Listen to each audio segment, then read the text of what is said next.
Ben çok uzatmadan lafı, sözü Hasan Yaşar'a veriyorum. Mikrofon var, bunu kullanacağım. Teşekkürler. Evet, merhaba arkadaşlar. In Turkish, in English, which one is better? Turkish or English? Which one? English. That's perfectly fine. I'll talk in English as well. But again, if there is any question, let me know. Here's what I would like to do. Since you are here and I really miss the community, it's very honored to be here as the Turkish and as well as DevOps community, because I have been doing DevOps for years. I was always seeing a patient get those DevOps knowledge and science behind the DevOps. And I'm saying the science behind it because I'm from CMU. The CS department, we always think about the science behind DevOps. Yes, Andrew said don't copy or copy the right things. I'm going to blame a lot on you, Andrew. It's one of the problems you do. Anyway, so I really want from you take here and also ask yourself, because you're going to start the job on Monday as a new job. And you're working, but you're starting a new job on Monday. Why? Because you have to practice what you learned today. Ask yourself what you're copying today. When you start on Monday, make sure that you're practicing stuff what you learn here. That's going to be your new job. All right, let's move on. Why you're copying exactly? So, 1, 2, 3, and here's my short bios. I have a long history. I completely agree with, and we were doing DevOps and Agile, but we never named it correctly. We have been doing it. And actually, I was kind of, before coming here, I came from Germany. I was in automotive industry. And I went to the Mercedes Museum. I looked at how they did iterative and incremental developments. 1800 I'm talking about. They just tried everything. There's a human thinking. We just have to try and learn and try and learn, which is my journey. I tried and learned and tried and learned and contributed many other things in the community. So what I'm going to talk about, really we said about the multi-security checkpoints. It's basically DevSecOps. Anybody know DevSecOps? Yes? I know it's a DevOps day. So why we are saying sec part of it, I will talk about the why, but I'm going to start from DevOps first, which is the DevOps days. And we'll talk about DevOps starting, because I have my own vocabulary, and we're going to dive into the sec part of it, which is security part. But I'm going to say upfront at the beginning, as part of our community work at IEEE, I'm one of the co-authors of the IEEE DevOps standards. And we said, if you do the true DevOps, you don't need to do sec in it. We don't want to define the security, because if you do the true DevOps, when you see true DevOps, it's really starting this point. It really depends on your software engineering. So one thing I'm always saying it as the faculty and as well as the work, we always ignore the software lifecycle. There is always a phases in the software development lifecycle, and you said as SDLC, we do. But sometimes we ignore it. And DevOps doesn't mean going to do randomized things. So we're going to be kind of set the stage. If you are talking about the security, you should remember there is a phases of life cycle. Why it matters? Because we're always focusing sometimes in this side. It is too late when you try to apply security. So that's going to show you and prove you what it really means. Let's move on. So what is DevOps? I know we heard about it, but there is actually the key definition of DevOps. This is my definition, as well as the definition came from IEEE and IEEE DevOps standards. There are two things you should remember. There's a set of practice and process. Okay, there's a set of practice and process, which, yes, there's a tool pieces in it, but the set of practice and process is going to help us to communicate better, which is the human part of it. Eventually, we're going to deliver a high-quality system. It is not just a pure software. Now we are introducing a system pieces as well. Because when we say DevOps, it is not just a software. There are a lot of examples I can share. I have been working many organizations, including the cyber physical systems, including weapon system, including core, who are doing DevOps. Can you say, how is that possible, doing a hardware with the DevOps? Yeah, it is possible. We're applying the two things as common sets of practice and process we do. Let's move on. I know this is kind of a lot of things as a benefits, because you believe that there's a benefits. But I'm going to call out a couple of things here. It is important, you can read it. The one thing is really important for DevOps perspective, it is going to get us a traceability. What that really traceability means, let's make it interactive. We are DevOps stage, we have to talk a lot. Traceability is one of the key benefits of DevOps, which we use a lot. It makes us better. Anybody's idea what that traceability means, why it's important? Can somebody respond? Because you're not asking question to me, I'm asking question to you guys. What does traceability means? How is it going to help me? Anybody? In Turkish as well? Yeah? I think it's following the process, Monitoring monitoring it. it, okay? From beginning to end, seeing what we go through, Yeah. stages, and what is wrong, what is right. Trace all over the process. So it's going to give us a good traceability for what are we trying to build it, what is the end product. Yeah. Because we can see end-to-end picture, okay? When you look at the security perspective, most of the times, we're not able to quantify what things we are building, what is the impact. Who is the security folks in this group who are responsible securing the system? Anybody from SEC side of the house? I see you. Anybody else? I'm really upset.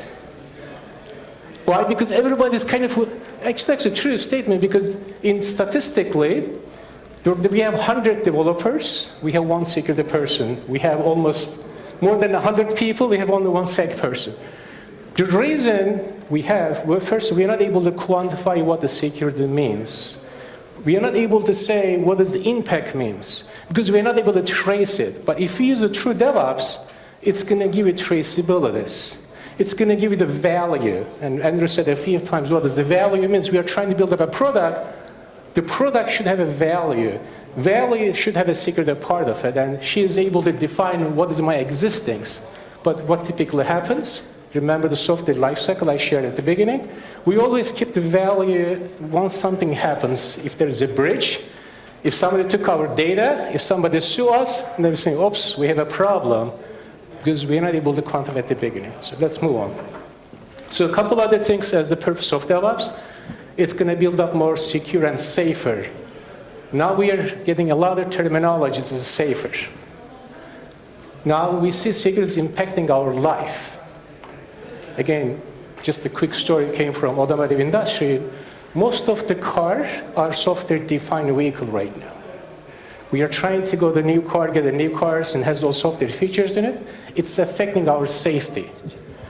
So it's affecting how are we driving, it's affecting our life. So the software we are building, we are writing a code, it's affecting our life.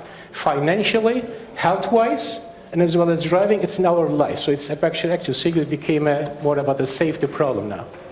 All right, so there are a couple principles. Remember I said key principles and practice. I can take the picture of it as well.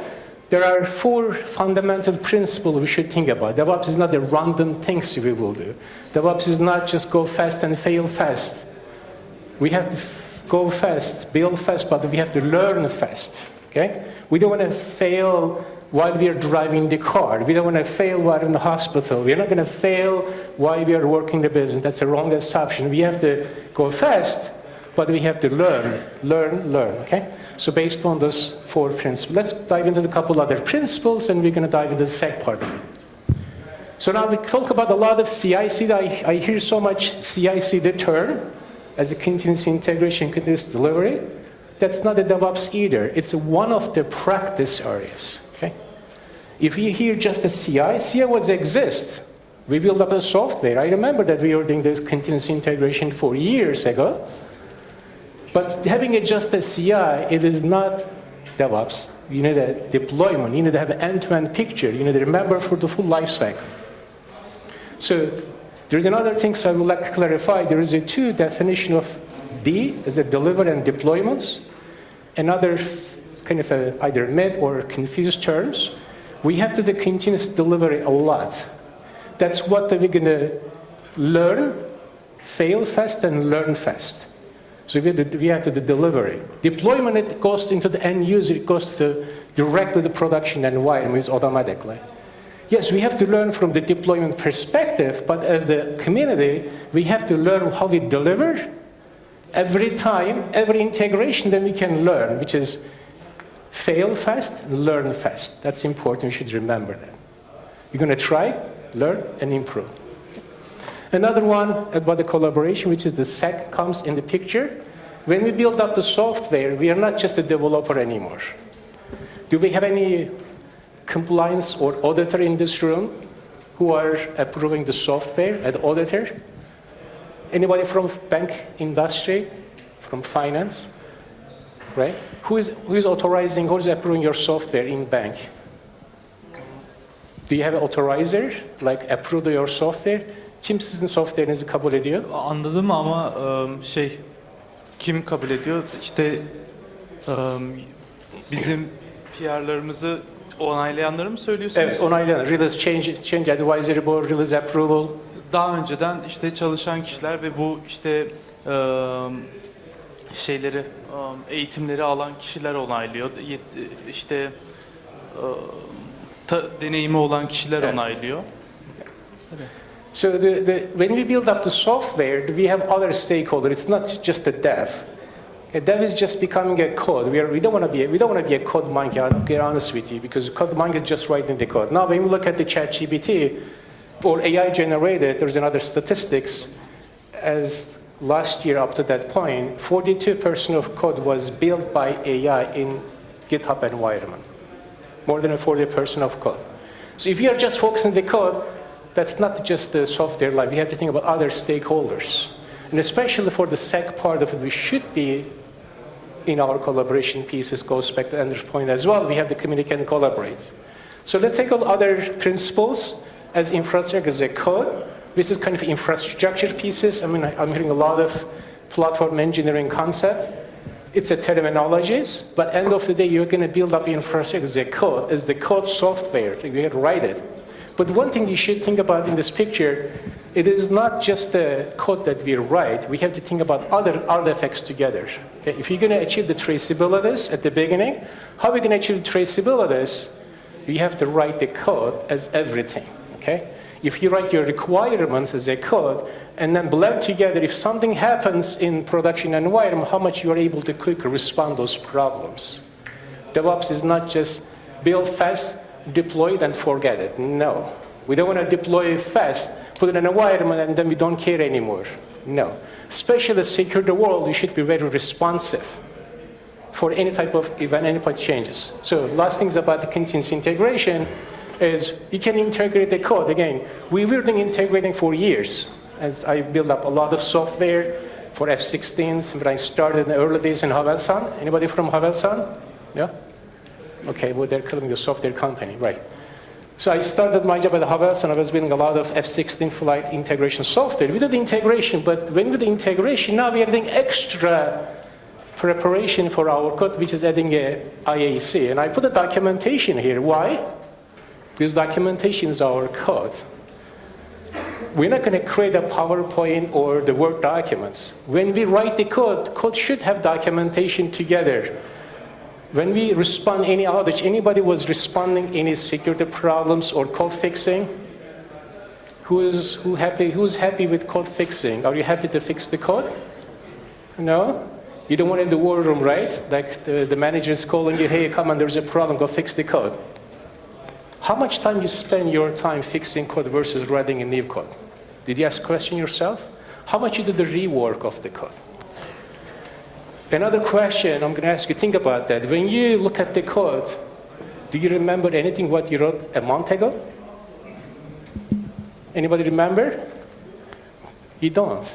You always remember probably yesterday what you did. I did kind of exercise in my student as well as the real world. People don't remember what they have done a week ago. Because we are in this fast-moving cycle.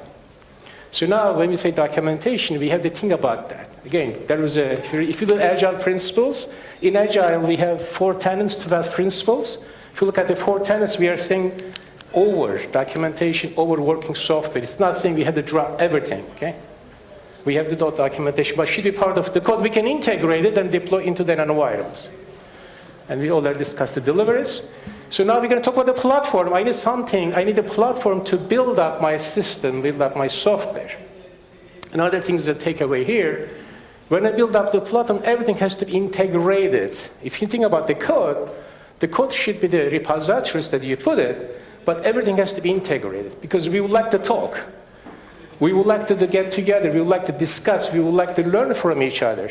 But suddenly, we go into the room or our machine, we are becoming a siloed. Our intent to become working as a team, as a working collaborators, we would like to work, but when we get to the actual code or actual write-up, we are becoming a siloed again. You know why? Because we are using different tools.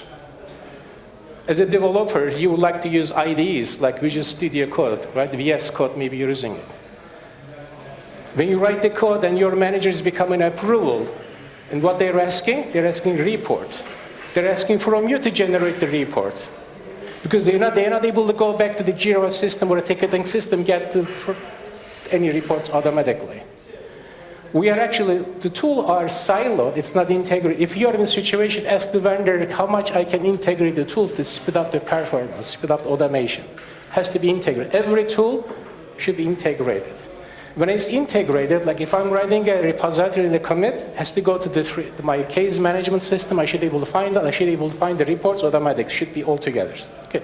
There's one example you can use tool. There's a possibility you can use many tools to integrate it and move on. So another one is automation, which is kind of an engine. That's kind of automation pieces of continuous integration, continuous deployment, and code review will help. So this is automation pieces. Yes, we have the common practice. To build up automation depends on the service, depends on the microservices, and there's the key times. Or if you look at Amazon, you run on it. If you're not able to build up the code, every code commit, you're not doing continuous integration. If you are building code every month, that's not a DevOps either. If you are deploying code into the environment every 6 months, that's not DevOps either.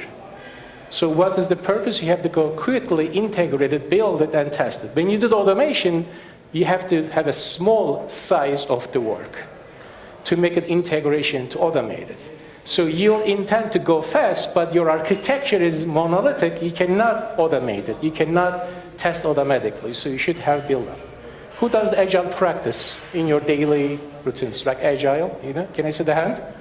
Agile practice when you write. So in Agile, if anybody writes stories in your sprint planning or Scrum, anybody knows the story, like writing a story, anybody knows the criteria, the best criteria for writing a story? Like stories about writing a requirements, writing a case.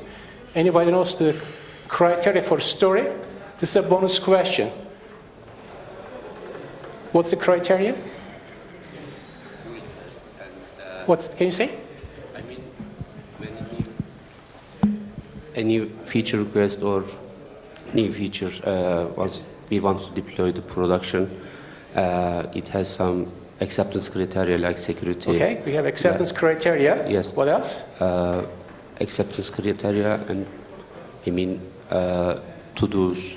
I mean what, why we build this feature, and what kind of technologies or methods we will use. We provide. So you touched a couple of them, which is another going by the security part of it. Every story, every case we write, there's invest criteria, invest. If you're writing a story, if you're Agile practice, it doesn't matter Scrum or whatever you do, or the SAFe or other techniques to use, you have to remember writing a good story. Everything starts from a good story. If you're not able to define what you're trying to build it, as a developer, you just can make an assumption. If you make an assumption, most likely you're going to fail fast, and your manager will say, I'm not going to do anymore because you're failing a lot. I'm not going to pay you any money for you. If you look at automation, you have to make it testable. Invest is independent, negotiable, value, estimatable, small, and testable. Test is part of it. We never think about the test, but if you're writing a stories case, if it's not testable, you cannot build up integration. Our intent to go fast, but we are not writing a test. If you cannot write a test, how can you go fast? How can you automate it? That's another driver for thinking about it. So let's move on to the sec part of it. And eventually, this is my kind of it's not a factory concept. It's about the DevOps ecosystem as a platform. Now people are saying platform engineering because it's very difficult. But if you look at those pictures, they're three-dimensional of thinking. One, you should have the right process. You should write practice and get all together and working, right? So let's continue to think about DevSecOps pieces shortly because we don't have much time. I'm going to show you the one pictures quickly here. And you will have the slide copy of everything, so eventually we'll share. There's a lot of good content here. I'm just going to show you the one thing. See here, we can talk about everything. Hold on, right here. So in this concept, when you build up the security, going back to what we said at the beginning, always secret is afterthought. after something happens. Because as a country, I have to say it clearly, I'm going to say in Turkish as well, and I have been talking a lot in this community. I came many, many times for the SEC part of it. Our managers, our leaders, they don't believe the value of security. They don't believe. I asked many people, you know what they said to me one time? I was really upset. They said, oh, that means we are cool, we are doing great, people are attacking on us, that means we have value. That's kind of, what? You're saying that? That means you have something sick? Something, like, what is that? They said, well, we are great because people are attacking on us because we are doing perfect. That's their mindset. And I have to say another one. If you remember the mother of bridge that happened a couple months ago, in the mother of bridge, Turkey was in the second country on that list. Our data is already in the public mother of bridge. Billions of records got exposed, and sadly, Turkey was in the second in that list.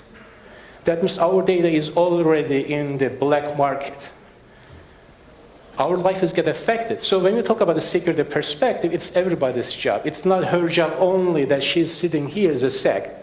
You need the help to her to talk about it, all the security perspective. As a developer, so you have to think about your security because at the beginning, why you don't think?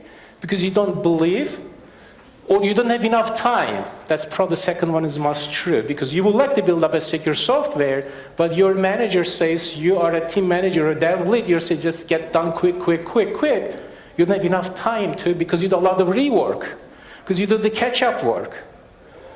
And other things, you're relying so much on the tools, you're not able to look at that perspective. So it is everybody's job. I'm going to think about from requirements. When I write the stories, I should think about the security stories at the beginning. If I don't know it, go ask the security person at the beginning. If I am building a Docker container as my base images, ask from operational team member, do you have a right base images or not, and I can use my delivery deployment pipeline. If we are using any type of authentication systems, talk with your security operation team member for authenticate the system. Don't decide by yourself, ask, which is the communication part of it.